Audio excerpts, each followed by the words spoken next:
Another EAS? The National Weather Service in Indianapolis has issued a severe thunderstorm warning for Again? northwestern Boone County, northern Montgomery County, until 7:30 p.m. Eastern Daylight Time. At 6:53 p.m. Eastern Daylight Time, a severe thunderstorm was located near Crawfordsville, moving east at 50 miles per hour. Expected hazards include ping-pong ball-size hail and 60 miles per hour wind gusts. This is a radar-indicated threat. The following impacts are expected. People and animals outdoors will be injured. Expect hail damage to roofs, siding, windows, and vehicles. Expect wind damage to roofs, siding, and trees.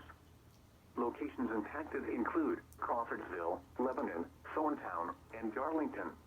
Again? This includes the following highways: Interstate 65 between mile markers 142 and 150. Interstate 74 between mile markers 28 and 39. For your protection, move to an interior room on the lowest floor of a building. A tornado watch remains in effect until midnight Eastern Daylight Time for central and west central Indiana. Repeating, a severe thunderstorm warning has been issued until 7:30 p.m. Eastern Daylight Time for the following counties in Indiana: Boone and Montgomery.